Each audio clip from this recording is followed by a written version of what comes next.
Hey guys, Rob Skiba here for another edition of Quest4Truth from the archives of 2013 through 2015. Tonight I'm going to play for you Quest4Truth Episode 5. If you missed the commentary that Doug Hamp and John Hall and John Pounders and I did on Quest4Truth Episode 4, you can go to quest4truth.net, scroll down in the main menu there on the left to Quest4Truth Episode 4. And you can see that I've added that commentary right below the episode there for you to check out. And after you watch this episode, you'll be ready to interact with us this coming Friday as we continue our commentary series in our partnership with Now You See TV. You'll, of course, this Friday night go to nowuseetv.org and follow the directions on that page. And we look forward to interacting with you regarding the topics of discussion from Quest4Truth Episode 5. So get ready to listen and take notes, and here we go.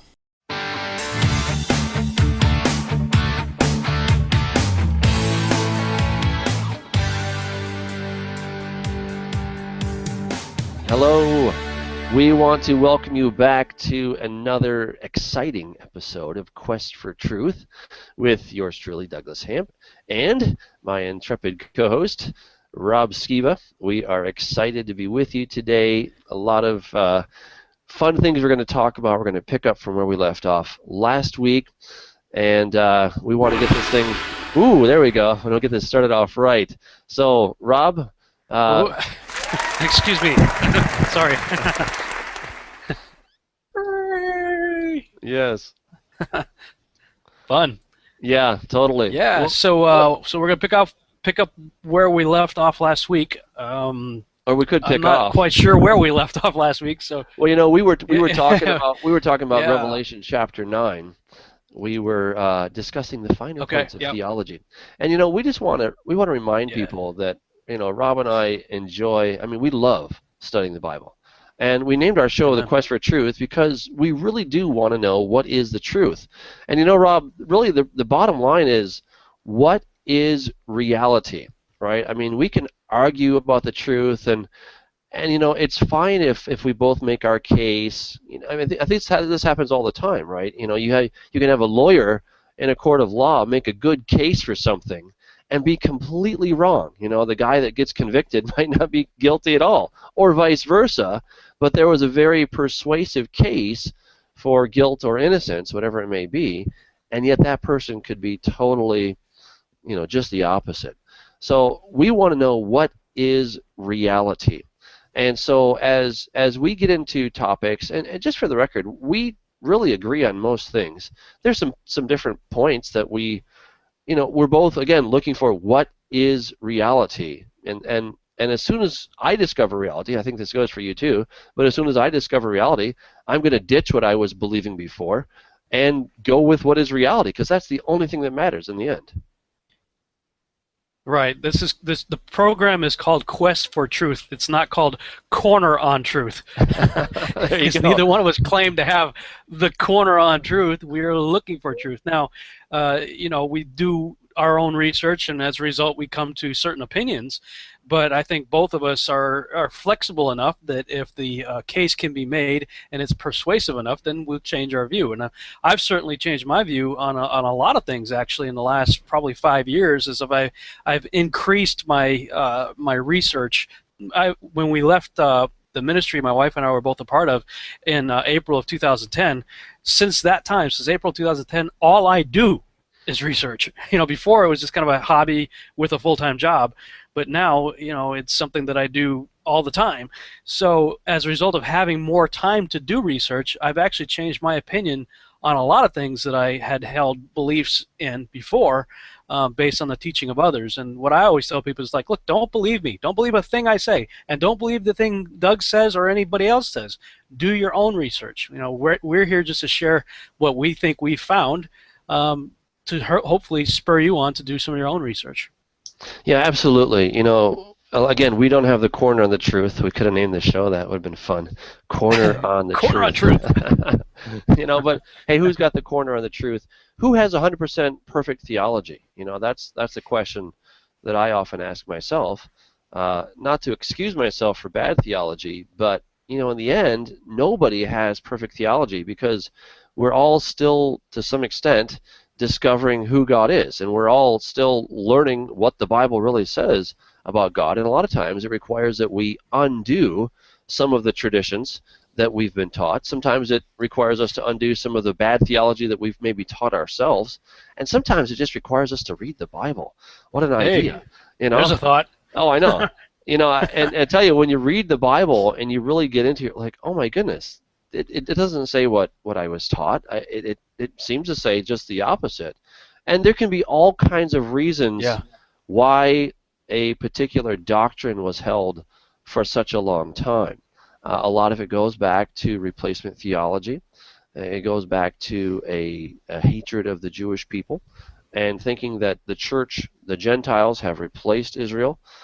Then all those promises, etc., that were made to Israel suddenly become reinterpreted for the church. And if you grew up in that tradition, or even something like that tradition, I suggest that we're all sort of slaves of Augustinian theology without even knowing it. It's something that is just, it's there, and yet, when you start to go back and really check out the Bible, you're like, boy, it doesn't actually say that if I let Israel be Israel and the Gentiles be those who are grafted into the commonwealth of Israel. So anyway, not to totally get off on that, but those are just some of the topics out there. Yeah, while you were talking, I was trying to pull something up. I saw a graphic online at one time that I actually tweaked a little bit because you mentioned replacement theology. So I'm just going to put this up there.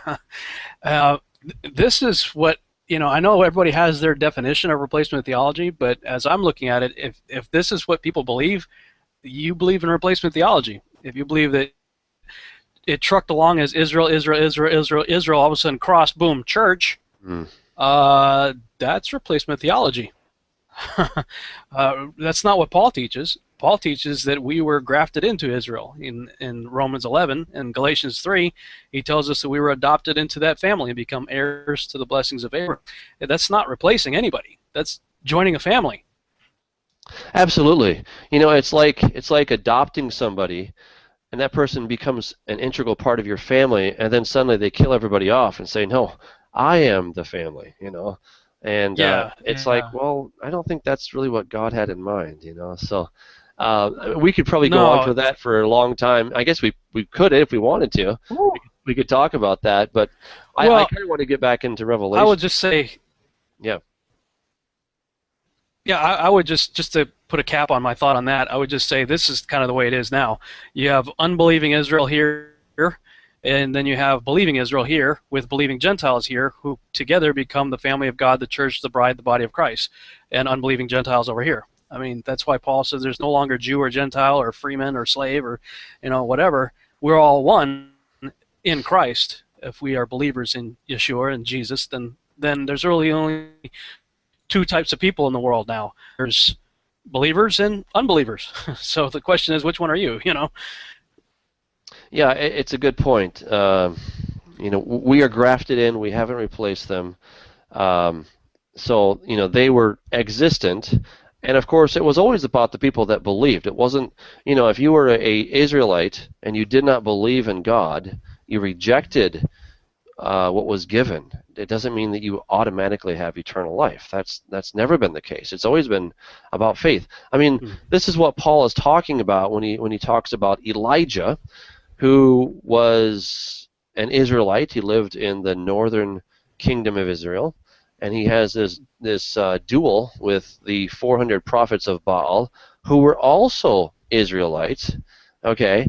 And they basically, they disqualify themselves because the free gift, well, I wouldn't say that, but the RSVP, if you will, that they were given to come into the kingdom, they disqualify themselves and say, we don't want that, we don't want God, we're going to follow Baal and go after him. And so even though they were born Israelites, they were and still are the elect, but they disqualified themselves. Even though they were the elect, they disqualified themselves from actually entering in because they went after a false god.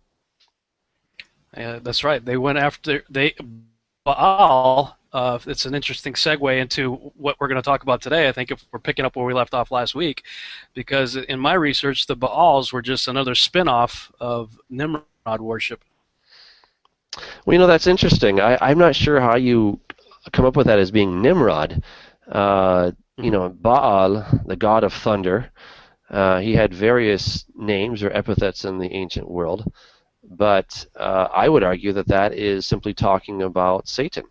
Satan by another name. Baal, of course, meaning Lord, but he was the son of El. El was considered the creator god, but he essentially usurped the creator god. So you go back and you look at these ancient religions, and there's always some creator god. And I think when they talk about the creator god, I think they're basically, more or less, talking about the real God, that there is this distant memory of this one who was a creator god. But then another guy came along who was given or assumed or usurped that authority, and the creator god went off to La La Land and was playing golf or something. And then this new younger god, who essentially killed his father, the new younger god took over, and that's the guy that you're supposed to go to. So I don't know, I'm curious, where do you come up with him being Nimrod? Well, that would be a very long conversation, and I'd have to go through it all. But he was yet another sun god among men. I mean, you notice the Israelites were typically whoring after two entities, Baal and Ashtaroth, which is the female version.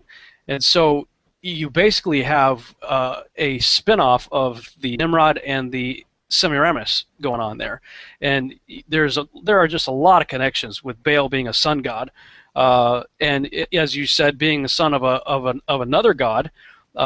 In the case of him being Apollo, Nimrod as appearing as Apollo, which I confess I actually struggled with that for a long time. Tom Horn came right out with Apollyon Rising 2012 and really made a solid connection, but he didn't really, at least that I didn't see it anyway in his book. He didn't take you on a path to show you how Apollo connects to Nimrod. I actually found a much stronger connection with Dionysus. Dionysus and Nimrod was a no-brainer. It was very easy to connect the two of them together, specifically through Osiris, where in fact you could even do a Google search for Osiris-Dionysus, and you'll see that was one of the ways he was known. The Egyptians called him Osiris, but the Greeks called him Dionysus. But that Dionysus, who in the Greek mythology now is considered a brother of Apollo, at one time the two were one. They just got split into sort of the yin and yang idea. The poets got creative with it, and they looked at Bacchus to the Romans or Dionysus to the Greeks as the god of revelry and wine and drunkenness and chaos, whereas Apollo represented sense and reason and order. So you had, and Nietzsche picked up on that as well. I thought Apollo was the destroyer god. Wasn't Apollo the destroyer god? That's that's the other problem. Okay. He is. In pre-Hellenistic thinking. In post-Hellenistic thinking, what happens is he becomes this kind of feminine-looking guy. That's he's the leader of the muses. He's the god of music and the arts and all that. But in earlier thought, he was known as the god of destruction, as well as the giver and stayer of plagues and pestilence. And it was that phrase in particular that really caught my attention, that he was the giver and stayer of plagues and pestilence. He was well known for that, and you can do your own search on that and find the attributes of Apollo and see that was true.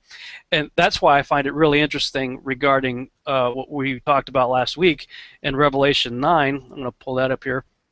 In Revelation 9, 11 in particular, but prior to Revelation 9:11, you've got in the early verses there, you got these locusts coming up out of the bottom of the pit, right? In Revelation 9:7, and the appearance of the locusts was like horses prepared for battle, and on their heads appeared to be crowns like gold, and their faces were like the faces of men, and they had hair like the hair of women, and their teeth were like the teeth of lions, and they had breastplates like breastplates of iron, and the sound of their wings was like the sound of chariots and of many horses rushing to battle.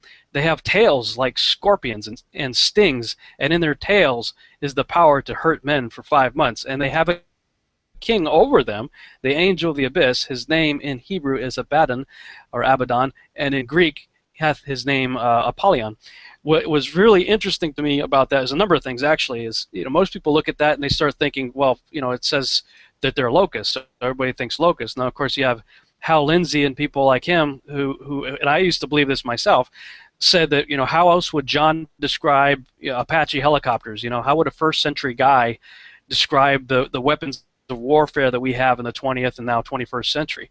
And when I was in the Army, I was a helicopter pilot in a cav squadron, a cavalry squadron, and we actually had Cobras that had the teeth painted on the front with a Gatling gun sticking out. And so you look at a Cobra helicopter or an Apache helicopter or even a Comanche, but really the Apaches especially, you can kind of see, if you take this as symbolic, you can see, the tail comes up, kind of looks like a scorpion.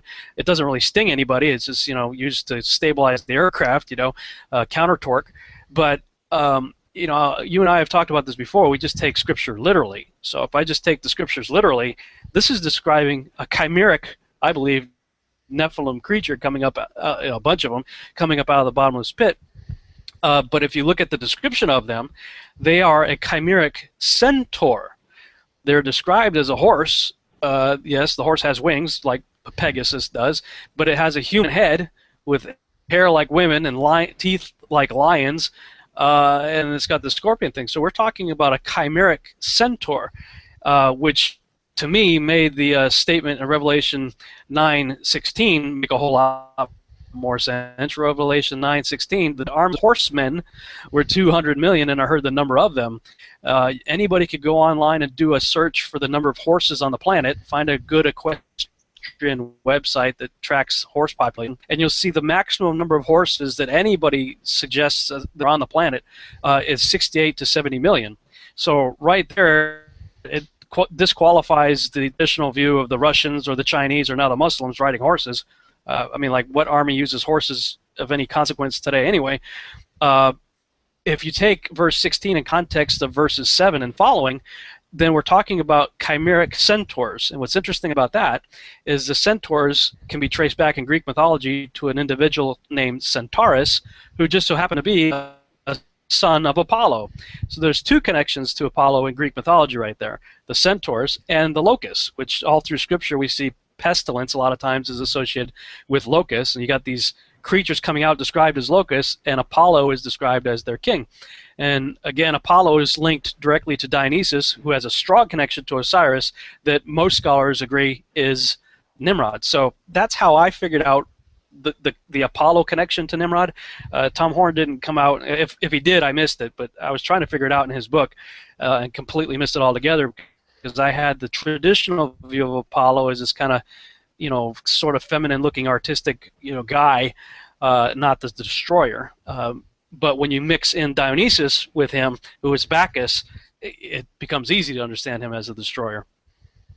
And connect him to the Baals, and that goes earlier. That's way earlier, the Baals. Yeah, it's fascinating that the word Apollia, which is of the same root, appears in 2 Thessalonians chapter 2, and talking there about the son of perdition, the son of Apollia. And though it's not a strong linguistic connection, there's still enough connection that you can make a decent case that Apollia and Apollyon are one and the same. That Paul may have been using a different form of that same word. Yeah. Sorry? Yeah, the problem I have with the idea that this is something that's new for me as well. And that's based on the phrase "son of perdition," which is used. That phrase is used twice in the New Testament. The first time it's used is in John chapter 17, verse 12, in regard to son of Judas is called the son of perdition there. And of course, the Antichrist in 2 Thessalonians 2:3 is referred to the same way. So I dug a little deeper into that, and actually the New American Standard Bible has an interesting footnote on it, and this says basically that the son of perdition is simply this is right here, I don't know if you can read this on the screen or not, but I'm on BibleGateway.com looking at John 17, verse 12, and the footnote on it, that it is a Hebrew idiom for one destined to perish. So in other words, if somebody is destined to die or be destroyed, they would be called a son of perdition. It's just an idiom. It's just like, I don't want to, if we call somebody a son of a bitch, that doesn't literally mean that they came out of the loins of a female dog. It's just simply an idiom. And so it appears that this was a Hebrew idiom, and as I dug deeper, I found that that was the case. So I don't believe that the Antichrist is actually a physical offspring of the devil, just based solely on an idiom.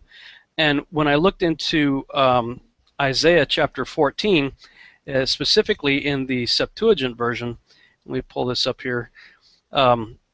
Isaiah 14 describes what I believe is the only biblical second incursion, which I would say is in the last days, because Revelation 12 describes a battle where Michael kicks the devil out of heaven and his angels, and they come down to earth. And I believe Isaiah 14 picks the story up where Revelation 12 leaves off. And so Isaiah 14:12 says in the King James, "How art thou fallen from heaven, O Lucifer, son of the morning? How art thou cut down to the ground, which did weaken the nations?" I believe Isaiah 14:12 is a parallel to Revelation 12. And if you keep reading down to verse 21, it says in the Septuagint, "Prepare thy children to be slain." In the context there is Lucifer's children. So it appears that there's a second incursion in the last days. The devil comes down, mates with children. It says, "Prepare thy children to be slain for the sins of their father," that being the devil, "that they arise not and inherit the earth, nor fill the earth with wars," is in the Septuagint. It says cities in the King James, which is interesting because, of course, Nimrod was known as a builder of cities, but it says that the offspring of the devil will not rise up to the point where they're able to do anything of the sort. And so if you look at Revelation 20, you see that the devil experiences the exact same God-prescribed judgment that is only for angels that mate with humans. Mm. Angels that mate with humans, according to the book of Enoch, Joshua, Peter, Jude, they get bound in chains and are cast into the bottomless pit, also known as Tartarus, which is the prison of the gods in Greek mythology. And that's what you see happening in Revelation 20. "Then I saw an angel coming down from heaven holding a key to the abyss and a great chain in his hand, and he laid hold of the dragon and the serpent of old, who is the devil and Satan, and bound him for 1,000 years, and threw him into the abyss, and shut it, and sealed it over him, so that he would not deceive the nations any longer, until the 1,000 years were completed. After these things he must be released for a short time." And it's not until after all of that that the devil finally gets thrown into the lake of fire. Right. So, I always wonder, why does the devil even get, what's the deal with him going into chains and being put in prison for 1,000 years? So I made the connection. That is the official judgment. It's like when we speed down the street, your speed limit is 40 and you're doing 60. There's the first fine, and then there's the added fine over that for every 10 miles above it. That's assigned by your city or whatever. This is the assigned judgment for angels that mate with humans. And so that's why I say the only biblical second incursion is Revelation 12, devil comes down, mates with women. Isaiah 14 picks up the story. Those kids never rise to any kind of, to be a threat of any kind, and the devil is then bound in chains just like the watchers of Genesis 6 were. You don't think that person is going to be Satan himself? I mean not Satan, but Satan is going to mate with somebody or pass on his seed, let's say, and then the Antichrist will be the actual son of the devil. I mean, he will be. No, I would have said yes up until about 4 days ago. That would have been. Again, like I said at the beginning, if the evidence is compelling enough, I will change my view. 4 or 5 days ago, that would have been my position. But when I looked into this phrase "son of perdition," it didn't it didn't connect for me that perdition any more than son of righteousness is, a son of a person named righteousness, or son of a bitch. I mean, these are idioms, and I'd already spent an awful lot of time making the connection and doing the research that Nimrod is connected to the sun gods of antiquity and related to Apollo. So, that's why I would draw a distinction. I don't believe that the Antichrist is the devil, nor do I believe the Antichrist anymore is a son of the devil in the sense of physical, like devil mates with a woman, baby grows up, baby becomes Antichrist, and, evil tyrant. I don't buy that anymore. Well, that's too bad. I have a book on that. Well, you can convince me otherwise. But I don't see the beast of Revelation 17, who is described in great detail in Revelation 17. It has 7 heads, and it says that these heads are basileus in Greek, kings. They're individuals. They're people. And he is the 8th who is of the 7. So you have to figure out who the 7 are, and then do a process of elimination and figure out who the 8th one is who's of the 7. Well, let me make my case. I'll do it quickly. Genesis 3:15, you have God says, I will cause enmity between you, Satan, and the woman, between your seed and her seed, right? So her seed is the Lord Jesus, and the counterfeit of that, being Satan's seed, would be the Antichrist, would be the one who is opposed to Christ or trying to be in place of Christ. So that's the first major clue. The second one is we see what happened in the days of Noah, that the sons of God came down and they did their stuff, and they created this hybrid race, so we have confirmation of it there.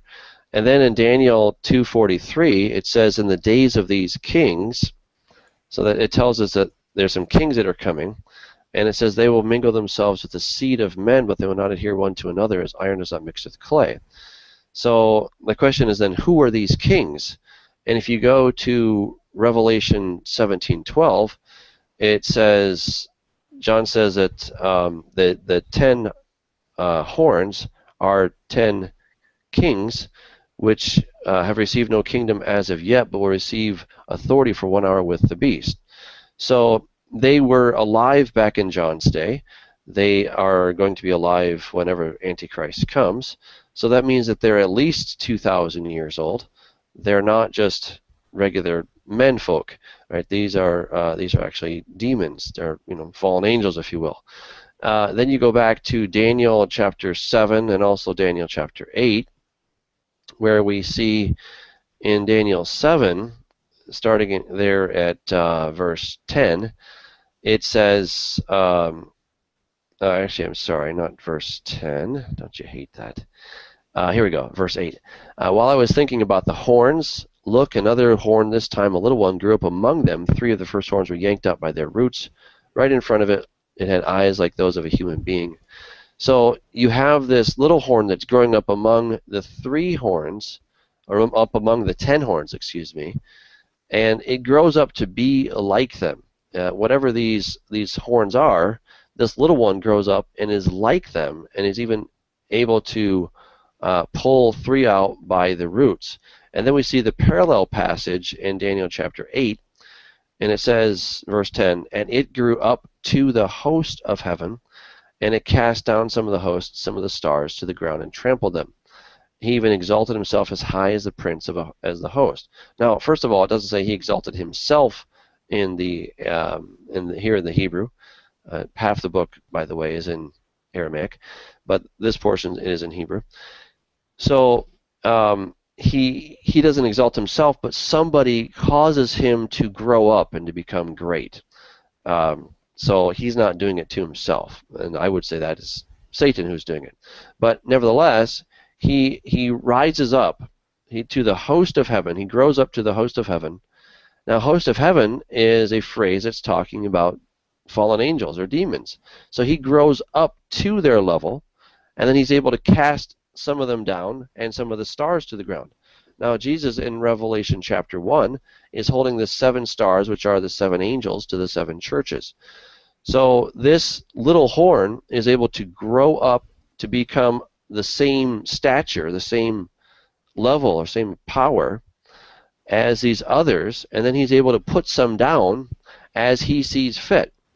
And I think it makes perfect sense that this would be the actual genetic son of Satan, and because Satan gives him everything. He gives him complete authority. He gives him his throne. He gives him all of his power. He holds nothing back. So just like you have Jesus, who received all authority in heaven and on earth from the Father, so too does the Antichrist receive everything from his Father.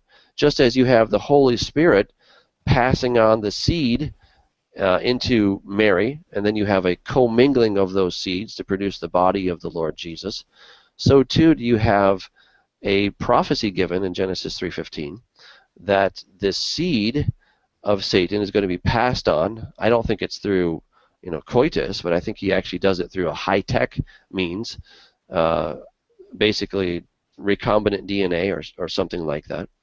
Mm-hmm. And then he's able to give his seed, probably in a little virus or something. He gives it to the person of his choosing, and then that seed goes into that man and transforms him from the inside out, so that he is actually able to grow up to the host of heaven. He's able to be transformed from being just a guy to then becoming the ultimate post-human. He becomes part Satan and part human, and he now is the perfect counterfeit of the Lord Jesus himself. I mean, to me, it's just like, whoa, this is so diabolic, how Satan has brought this together. And so, I mean, those are the big verses that I see. I don't rest my whole case at all on the son of perdition thing. I would, in my book, Corrupting the Image, I talk about that, and I say, well, linguistically, it's possible, but it's not conclusive in my opinion. But I think it's at least possible. Concerning Apollo, I mean, I'm more concerned about Abaddon, because we do find Abaddon in Scripture. And Abaddon is actually personified.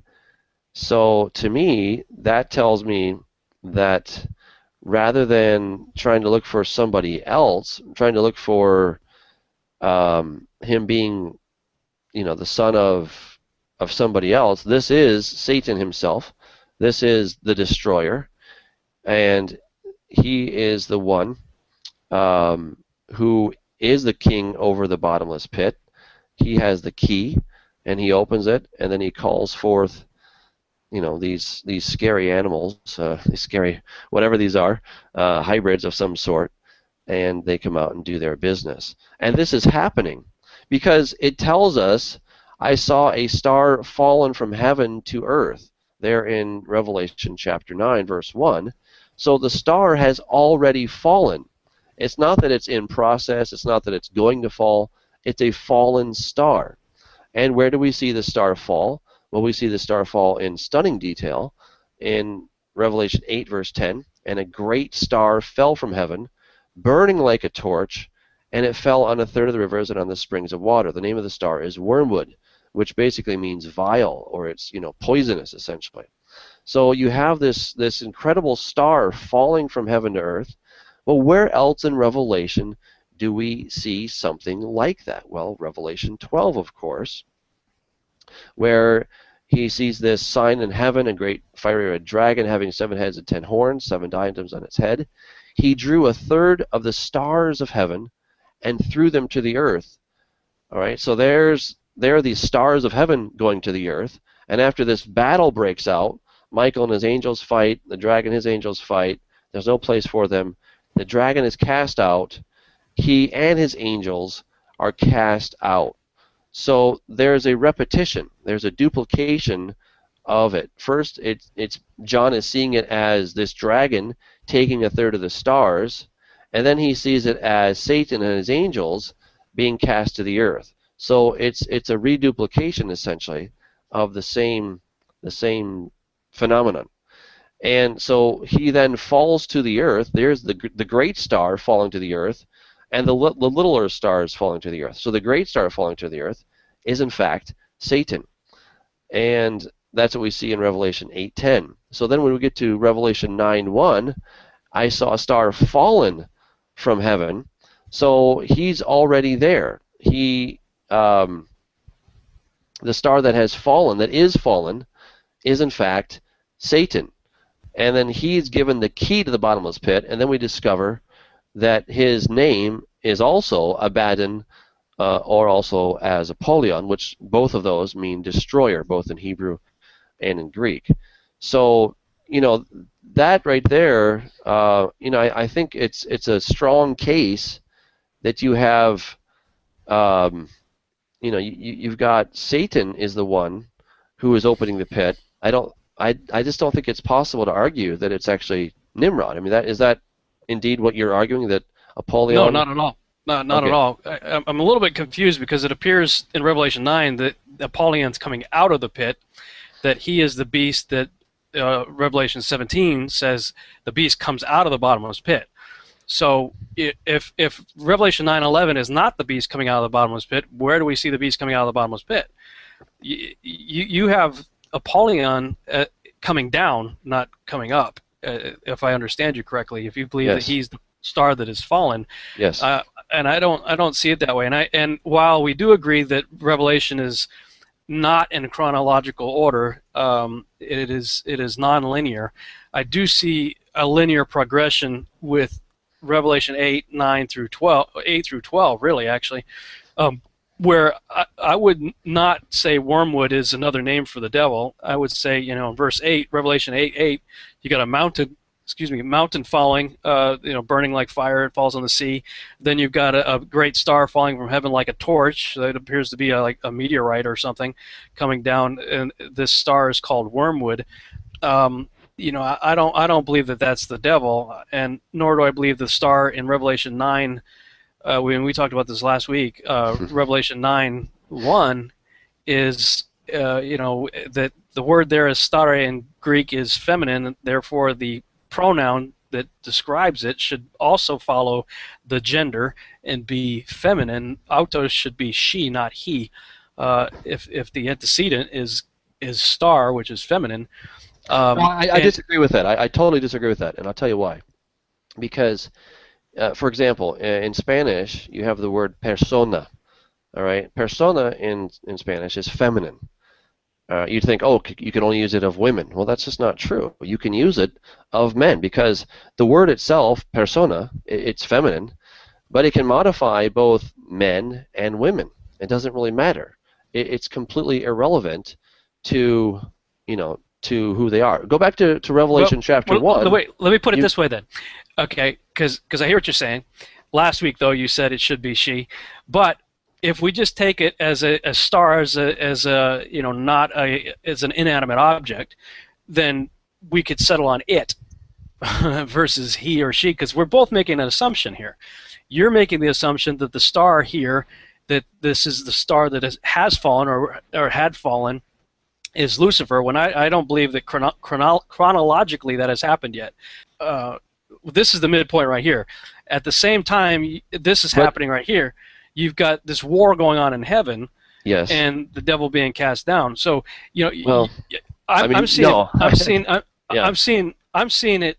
We're both looking at this and saying, okay, you said the war happens here, and then the star comes down here and opens up the bottomless pit. I'm saying something comes down here with the keys to shut the bottomless pit, and the war happens here.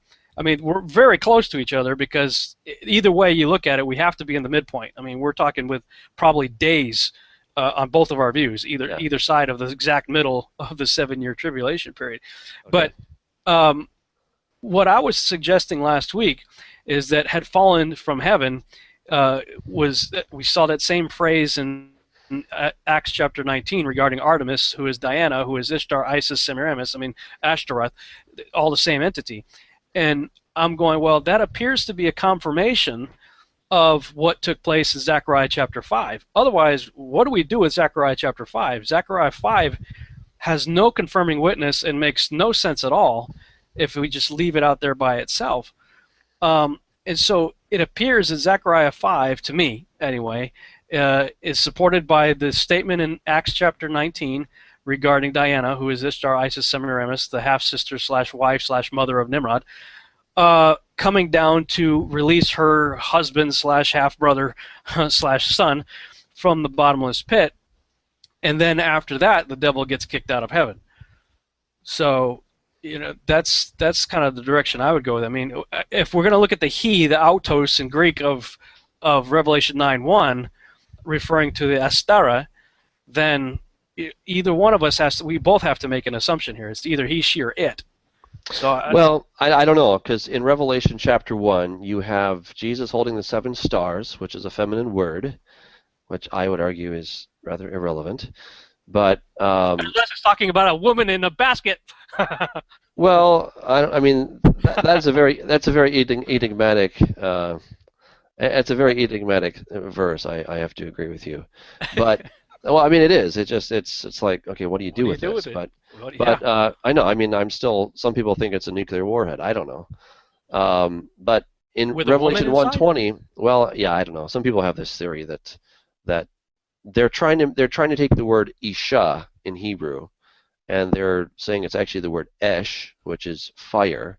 Yeah. And based on that, you have a tube, which is burning, and it's going from here to there. It's essentially a rocket with a nuclear warhead, and it's an interesting, it's got a lead basket. So when I first heard it, I'm like, that's interesting, but it all hinges on whether you can make Isha into the word Esh. Right. And because there's no linguistic evidence, there's no manuscript evidence, at least not that I'm aware of. I tried to poke around, but I couldn't find anything. So, but and of course they didn't show that, until they can show me that, actually, 4 out of 5 manuscripts show this, which, well, okay, prove that. And I haven't seen anything. It's so far as far as I can see, it's conjecture. Mm-hmm. So, I hate to change the words in the text. I mean, I just don't think it's a good idea, Right. So then you would say that it's woman. It's woman, and it just means I don't know what it means. I don't know what it means that there's a woman in a lead basket. I mean, it's weird. If it turns out to be fire, cool, but you got to show me the evidence, That's right. All I'm saying. But in Revelation 1:20, it says the 7 stars are the 7 angels. Okay, so here you have a very strong connection, as you do in Revelation chapter 12, where the angels, Satan's angels, are also called stars, and they're all cast to the earth. All right, now see, and part of the challenge here that you and I have talked about, that we used to read Revelation as first 1, then 2, then 3, and so on, and now it's like, well, it could be a whole bunch of different directions. What I see is we get a perspective, we go to the end of all of it, and then we come back and get another perspective, because in Revelation chapter 6, I argue that we actually go to the very tail end of the tribulation. And that's why you have every island moves out of its place, every mountain is moved, the sky recedes like a scroll. Look, this is the last day, okay? You're out. This is it. Game's over, right? There's no more TO. It's it, done. And just before that, you have the stars of heaven fell to the earth as a fig tree drops its late figs when it is shaken by a mighty wind. All right, so this is not happening on the last day. What I'm seeing here in this 6th seal is it's a quick overview of the big end times events. So I would say the last 3.5 years are contained in that 6th seal. And the stars of heaven falling to the earth, I mean, you have to understand, okay, what do we mean by stars of heaven? Are we talking about Alpha Centauri? Are we talking about the sun? If it was one of those stars, then the whole thing is over, right? I mean, there's nothing more to talk about, because the planet has been swallowed up, in this fiery ball out there. It's everything. Everybody's gone. Jesus is not coming back because there's no earth to come to, right? So it can't be talking about that. And because we have a very clear correlation in Revelation 1:20, the 7 stars are the 7 angels. So stars is a reference to angels. It's not a reference to some, otherwise heavenly body. It's not, a a sun. It's not a meteorite. This isn't like some massive meteorite shower. I used to think that, as you have said. I don't think that anymore because rather than I'm not opposed to outside evidence to help bring things into focus, but more often than not, the Bible interprets itself. And as I look for what is the interpretation of this, I find it there in Revelation 1:20. I find it in Revelation chapter 12. So. See, and I would say I find it in Acts 19 and Zechariah chapter 5. So, yeah, but I think but those are not as clear. I mean, okay, you have something that fell to the earth, some kind of a rock, apparently. I mean, is it a rock that they were really? No, I believe if you look at the biblical timeline, the time the Bible was written, and I would credit this to a guy named King Wells, who wrote a book, Ancient Myths in the Bible, and in his book he made the suggestion that we should look at the Bible from a mythological worldview. Now that sounds strange because we're taught to look at everything from a biblical worldview, and he's not in disagreement with that. We should look at everything from a biblical worldview. But what he's saying is that the authors of Scripture lived at a time when the Sumerian gods were very real. The Egyptian gods were very real. The Greek gods were very real to the people of those days. I mean, they thought that Barnabas was Zeus and that Paul was Mercury. I mean, they had a concept in their mind that these entities were real, and it had no problem thinking that Barnabas was Zeus walking around, that Paul was Mercury walking around. So, based on that and a ton of other literature from other cultures, I mean, we can't just throw out every writing on the planet. I mean, yeah, when it comes to doctrine of salvation and stuff, it's solo scriptura, but that doesn't mean truth doesn't exist elsewhere. I mean, I had a manual that taught me how to use this computer. It contained truth in it. It's not in the Bible, but it helped me to work this computer. I do believe truth exists elsewhere, and that myth has its roots in truth. I believe the Bible itself even tells you that these were the great men of renown that we would see in Genesis 6:4, talking about the Titans, for example. Mm-hmm. So if you can accept that these entities walked around and walked this earth, one of them being a female goddess named Diana/Artemis, who apparently came down from the stars, came down from King James, I think it says Jupiter, but in the Greek it says from heaven. Just like this star, I saw a star fall from heaven, and if you look in the Sumerian mythology, this same entity known as Ishtar took off for the stars in a spaceship.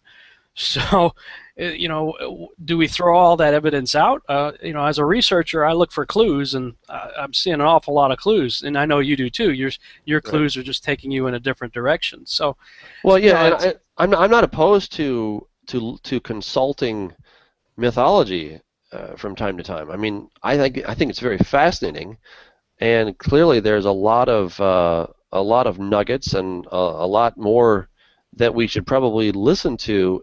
In as far as, I know somebody's going to misquote this one. Here's a soundbite. Woo! I know, a soundbite. Periscope. Periscope. Yeah. Here we come. Oh yeah, exactly. Yeah, I mean, well, let's just say this: we start with the Bible. We let the Bible interpret itself. And then if we can find outside evidence that corroborates that, cool. All right. That's basically what I'm saying. So, no, I mean, obviously the people in the ancient world understood that worldview of, Diana and this image which fell from Zeus or whatever. I get that. I totally get that. So all I'm saying is I don't believe that's a very strong proof text when it comes to Revelation, because just within Revelation itself, we have stars equaling angels. Okay, we don't have to go too much further than that. We have that also. So I understand your position. So you're saying Apollyon, then, in your view, is the devil. Yes. And it's he has come down and he's opening up the bottomless pit to release a bunch of locusts. Where's the beast? Well, I would suggest that the beast is, the Antichrist. At that very moment, I mean, I see these things happening simultaneously, that while the Antichrist/beast is in the temple saying, hey, everybody, I'm God, and he's kind of like proving it because, he's actually taken Satan's DNA, and he's he's boasting and all this stuff. Satan then goes up to heaven. He then starts to rail against the Jewish people who are welcoming this person. Jesus said, I came in my Father's name, another will come in his own name, and him you will receive. And so, there they are receiving him in the place that is reserved to pay homage and worship God, and they're ascribing that to this false dude. Satan goes up, he makes his case, the battle breaks out with Michael. Satan and his dudes get kicked to the earth, and it's at that point that the beast has received his fatal head wound. And then when Satan you subscribe to the traditional model then of a guy who's already walking this earth apparently now. Yes. That will die, that will, in Tim LaHaye style fashion, will receive a mortal head wound, yes. And then rise again from the dead. Yes. But Revelation 17 seems to tell you very plainly that the beast, who is the Antichrist, comes out of the bottomless pit. Right. So, he comes out when Satan opens it up. That's how I would reconcile this. But what you got? Okay, if you're saying Apollyon is the devil, he's got the keys to the shaft of the bottomless pit. He's opening the gate. Why did Revelation 9 leave the detail out of the beast coming out of the bottomless pit? Then, in your view, it's a good question. I mean, that's a pretty huge detail to leave out. I mean, well, unless Apollyon is the beast, which that's the view that I hold. Yeah, I mean, I just don't see that he can be. I don't see that he can be the beast. But I admit I don't have an answer why it would leave that out. Maybe because it was reserving it for Revelation 17:12. Well, let's look at Revelation 17. Actually, verse 11. So verse 17, Revelation 17, describes the the beast that has 4 heads or 7 heads. The beast, verse 8, the beast that thou sawest. I'm going to put this up on the screen here. The beast that thou sawest was and is not and is about to come up out of the abyss and go to destruction, and those who dwell on the earth whose names have not been written in the book of life from the foundation of the world, which I find very interesting, will wonder when they see the beast that he was and is not and will come. I mean, there's an antithesis right there. Where do we see the devil described as one who was and is not and yet will come, where we do see an individual like Nimrod described that way, especially when you look in the pyramid texts regarding Osiris. It's all over the place. He is absolutely known as the god of the underworld, who Revelation 9 seems to suggest that's Apollo, as the god of the underworld. He's the king of the bottomless pit. And Apollo is Osiris, so make that connection. That seems clear as day. He was, he currently is not, but yet he will be, if the pyramid texts are true. Here is the mind that has wisdom. The 7 heads are 7 mountains on which the woman sits, and they are 7 kings. That's where I focused earlier. There are also 7 kings, right? No, well, it says they are 7 kings. The 7 heads are 7 kings. And I'm looking at the New American Standard, so for those of my critics out there, let's go to King Jimmy. There you go. Jimmy! Nobody fights against Jimbo. That's right, because he's always right. King Jimbo is always right. So Jimbo says in Revelation 17, verse 10, and there are 7 kings. 5 are fallen. Yeah. Okay, and. That's an important word, right? And there are 7 kings. But it's describing the beast, because if you go to the 11th verse, it says the beast that was and is not, that we just looked at earlier, is also the 8th. Is the 8th.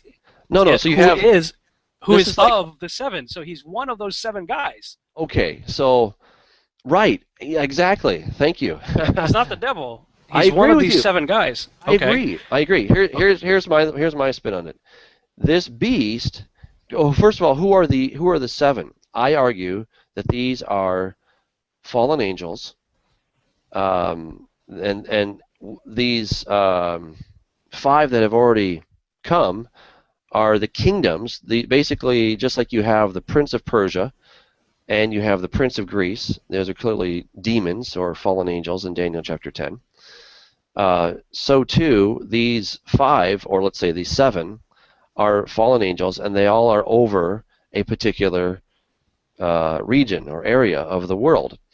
So 5 have fallen. Which 5? I argue that we're looking at Egypt, because it's that's kingdoms.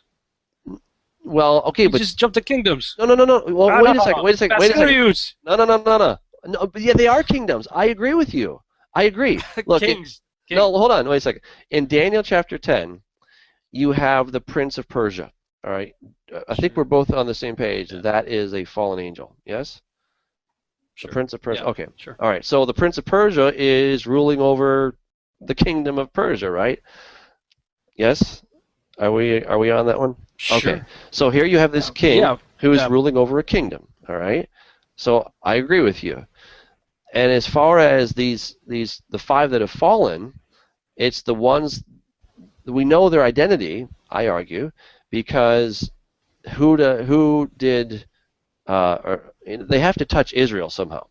So you have Egypt. They obviously touched Israel. Following them came Assyria, and then Babylon, and then Persia, and then Greece. Okay, so those are the 5 that have fallen. One that would be the Roman Empire, which, yes, it does have humans on the ground, but there is a demon king, or a fallen angel king, who is over those. And but the beast is of the 7. He's one of these 7 guys, but he's called the man of sin. He's not called the fallen angel of sin. I know. Yeah, that's the cool thing. That's the cool thing, is that he starts out as a man. He's actually a beast. He's a hybrid, because he now belongs to this group called the G7, right? You know, the group of 7. But he's now the official 8th member of this club of 7. How did he become the 8th member? Because he was transformed. His DNA was transformed. He now has Satan's DNA in him, so that he literally is part angel. Now, I want to stop you there, because I want to say that I agree with what you had. You went on a long thing before, and I didn't have a chance to respond to one of the things you said before. I believe that's already happened. That in Genesis 10, 8, and 9.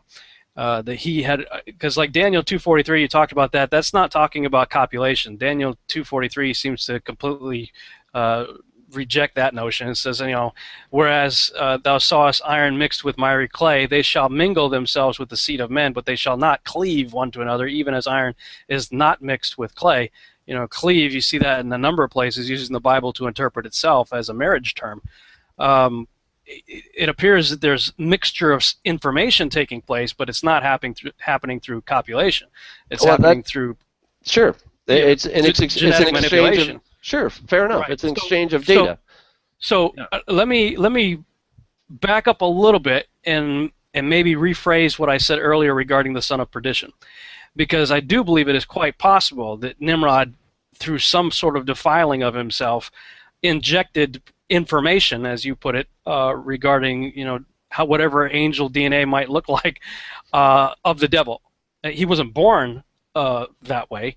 It appears that he began to become that way. So as Dr. Michael Bennett, Dr. Future, says in Chapter 2 of Pandemonium's Engine, he calls him the world's first transhuman super soldier, that Nimrod began to be a Gaborim. Septuagint comes out and tells you giant. And so, it appears that, that the seed was injected into him somehow, back in Genesis 10, 8, and 9. I don't believe it's a future event. Of course, we differ on our view of who the Antichrist is. I don't think he shows up. And if I go outside of the Bible and go into the back of your U.S. $1 bill, go to Washington, D.C., go to any Masonic lodge in the world, look at all of the Egyptian pyramid texts, it's all telling you that Nimrod's coming back. Osiris is coming back. And in fact, they even have a statue in the National Harbor called the Awakening, of a big bearded god coming up out of the sand. So, and Manly P. Hall comes right out and tells you that he's one of the most prolific writers of Freemasonry, that, that's what it's all about. They're all about the resurrection of Osiris. So, what's all that about? Well, I find that all very fascinating. I really do. And I think that there's something there. I am not entirely able to put my finger on it. And I'm not ruling out that Nimrod can be involved here. I mean, we do have, one thing biblically to say to make that argument based on the word Gibor is a little bit dangerous, because though the word Gibor could mean a Nephilim, it doesn't have to mean that. We see that God is also called a Gibor. David had Giborim, right? So it doesn't prove that these were Nephilim. Well, but the Septuagint, written by Hebrews who understand what the Hebrew word Giborim, translated the same Hebrew word for David's mighty men as ton dynatos, or ton dynaton, and used the same word in Genesis 10, 8, and 9 that they used in Genesis 6, 1 through 4. They changed it into gigantus, the same Hebrew word. So the Hebrew scholars that wrote the Greek Septuagint clearly understood the difference between the use of the word Giborim in reference to God, David's mighty men, and Nimrod, likening Nimrod directly to the same word that they use in Genesis 6, 4. Yeah, I got you. I'm not saying that it's impossible. I'm just saying that it's not a open and closed case, and at least in my opinion. I totally respect what I totally respect what the translators of the Septuagint did. It'd be silly not to. But I'm saying we can't goodness. You're right. Yeah, it must be you get the point for that one. I don't know about that. There you go. So we just have to be careful. That's awesome. I'm looking at because you were going on, and there are 5 kings in King Jimmy, but I'm looking on Bible.cc. In the Greek, it says and. Okay. Well, it's funny how so many translations chose not to use that. Well, I talk about this at length in my Revelation Bible study, and it drives me nuts because the translators have decided that they don't need to translate the word and it's all over the place. And many times they're translating it as then, and I think that's a bit sloppy because there's another word for then in Greek. It's the word tote. But the word kai is being used here, so there's no reason that they should translate it as the word then, because then implies a concept, a consecutive kind of thing. Yeah, I'm sorry. What's funny about that is my editor on my book, because I had quoted quite a bit from Enoch and Jubilees and some of those books, and the English translators were faithful in like Enoch, Joshua, and Jubilees of using the word and. Like literally almost every single sentence starts with the word and she was like, really? I mean, you use she's saying, I use the word and too much. I said, no, I don't. I'm quoting ancient text verbatim. But yeah, you're right. Apparently the Hebrew writers love that word and. Well, they really did. I mean, it is an important word. It connects things, obviously. And I don't think it's right for the translators is to start substituting the word then for the word and. And they do it very often in the book of Revelation. And it can make a difference. I mean, you might think, oh, it's not a big deal. Well, it's the word of God, first of all. So I think we should just be faithful and do it whatever it says. It's not up to us to interpret when it comes to translation. I mean, interpreting is for Sunday morning. Translation should just be, this is what it says. That's where I'm going to leave it. So, I mean, I make that case because it says, and there are 7 kings. So it's not that the 7 kings are the same as the 7 mountains. Well, I would say that the angel is interpreting the 7-headed beast in 2 different ways, because it says these are 7 mountains upon which the woman sits, and they also represent 7 kings. That's the way I would render that. It's using the word and. I mean, it's like, okay, these 7 heads represent 2 things. They represent the 7 hills upon which the woman sits, and it also represents 7 individuals. 5 fallen, 1 now is, 1 will come, and the 8th is one of those guys. Yeah, I don't know. I think, I mean, partly when it talks about the beast, we do have kingdoms, or a kingdom, in view. But I think you're always going to have a kingdom whenever you have kings, right? So in Daniel chapter 2, you have this rock that is cut without hands, and it crushes the 10 toes, and then it grows up into this huge mountain and covers the earth. And later we see that in Revelation, Daniel chapter 7, we see that that's talking about the Messiah, the Lord Jesus. So, whenever you have a king, there's always a kingdom, and vice versa. But in verse 12, 17:12 of Revelation, the 10 horns that you saw are 10 kings. Okay, here's the thing: now you have these 10 kings, but they don't have a kingdom yet. All right, so you see the distinction is you got kingdoms, which are the mountains, then you have kings, and then you have 10 kings that are still waiting to receive their kingdom or kingdoms. I guess it's singular. But and when they do get it, they're going to give it all to the beast. Why? Because the beast has been completely sanctioned. That's probably the wrong word to use there, but he's been given all the authority of Satan, all the power of Satan, his throne even. I mean, this guy has received something that nobody else has received. Who was the only person that we know of that Jesus offered, excuse me, I just gave it away, that Satan offered to give, everything to? It was to Jesus, right? So Jesus obviously didn't fall for it, thankfully, but this guy is going to go for it, and Satan gives him all these things. It must be that the Antichrist bows down to Satan and says, yeah, you're great, something like that. But again, we go back to Genesis 3:15. You've got the seed of Satan. So at some point, and look, if Satan did in fact give his seed to Nimrod, who then was transformed into a Nephilim, which I think is possible, but I don't think it was Satan, because as you have so rightfully pointed out, the reason that Satan gets thrown into the pit is because now he's crossed the line. Before it was these other fallen angels, but he personally is going to cross the line and give his seed to somebody. And well, but my counter argument to that would be that Nimrod was not the biological offspring of the devil mating with somebody. I don't think he has to mate. It's just a matter of passing on the seed. Well, that's an interesting question. That would be an interesting thing to look into. I hadn't really thought about that. Definitely we know for sure if you mate with women, that's a bad. If you're an angel and you're mating with women, you have crossed the line because you've left your former estate and you've copulated with women. That's not cool.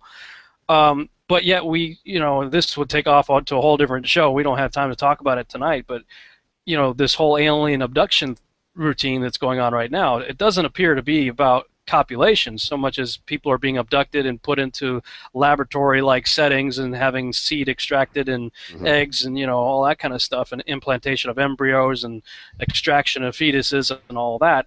It appears to all be very scientific. So are those entities being put in the bottomless pit? I don't know. I mean, it doesn't seem like it. It seems like they're out and about doing their thing. Agreed. I don't think that they are thrown in automatically. I mean, I think regardless of the one incursion or two, you still have the demons that were doing it back in the days of Noah. They were given however many years they had. We don't know exactly, but they must have had some kind of a period to do that where they had the freedom to go about and do that until God's finally said, okay, you guys crossed the line 10 years ago or a century ago, and now it's payday. Now I'm gonna throw you in. So I don't think it's like an instantaneous kind of. No, at least in the Book of Enoch, it definitely is not, because the first thing that the Watchers were made to do was watch their children die off within 500 years of their birth. So there was a period of time where the Nephilim ruled the earth as the Titans for 500 years and killed each other off in the clash of the Titans, and then there was the whole court scene where Enoch plays the attorney, basically, and then they are judged, bound, and buried for 70 generations. So yeah, it's not an instantaneous deal for sure. At least it wasn't in the Book of Enoch, anyway. Yeah. Well, we are out of time. Out of time. And, yes, in fact, speaking of time, we are out of time. So cool we're gonna have to run. I know, isn't that just cool? Yeah. So So just to sum up, another then fun let me conversation. Yeah. just to sum up, Please. you're going to say the Antichrist is walking the earth today. Probably. He will at some point receive a mortal head wound and die, and then be possessed by something that is not mentioned in Revelation chapter 9, and become the beast. And well, not quite. I would suggest that he receives the seed of Satan at some undisclosed time, probably. I mean, I don't know. I can't say exactly, but somewhere within that 7-year period. Okay, before the 3.5-year mark, or thereabout. He then goes into the temple already transformed. He has made copies. He's replicated his new DNA for the world. That is the mark of the beast. Agreed. And the promise is, hey, you can be immortal. You can have superpowers, because I have superpowers. Look at me. So here, take this. And then while he's in there, now this is partly speculation, but it seems to me that when he's in the temple, some guy pulls a knife or something, or a sword, bashes him in, and successfully kills him. I mean, his brains are coming out, but can't keep him in the grave. So just as Jesus was not able to be kept in the grave, neither is this one able to be kept in the grave. But the difference is, Jesus let himself out, whereas this guy sort of needs somebody to open the door, and that's what Satan is doing by opening the door and welcoming him back. So, this is all probably happening within an hour, 2 hours, less, I don't know. Hard to say, but at the same time, Satan's up in heaven having his battle. He gets kicked out, and then he opens the pit, and he releases the spirit of the beast that does go down to Sheol, and then it comes back. So, okay. Yeah, that's how I would synthesize it. It's. And I'll put a cap on my view also, so we can wrap it up. I believe he's already received the mortal head wound long time ago. I believe he's already become transformed into a seed of the serpent kind of thing, if you want to say that. He became a Gaborim in Genesis chapter 10, verses 8 and 9. He was the only other god of antiquity besides our God, known as the King of Kings and Lord of Lords, whose symbol was the cross. In Egyptian mythology was the Ankh, and the hoop represents resurrection. His soul bird is the phoenix, which is on the back of your dollar bill, which also represents resurrection. Numerous dying and resurrecting sun gods all through the ancient world have been associated with the same individual. All of the occult is all about raising this guy from the dead. I mean, all of their rituals and Masonic initiation and things like that is all about raising Osiris. The Book of the Dead, the Pyramid texts all talk about the raising of Osiris, who is Apollo, who I believe is Nimrod. So I believe he's already dead. He was the one who currently is not. He's in the underworld, in the abyss, that he is released in Revelation 9:11 as Apollo. He comes out of the bottomless pit.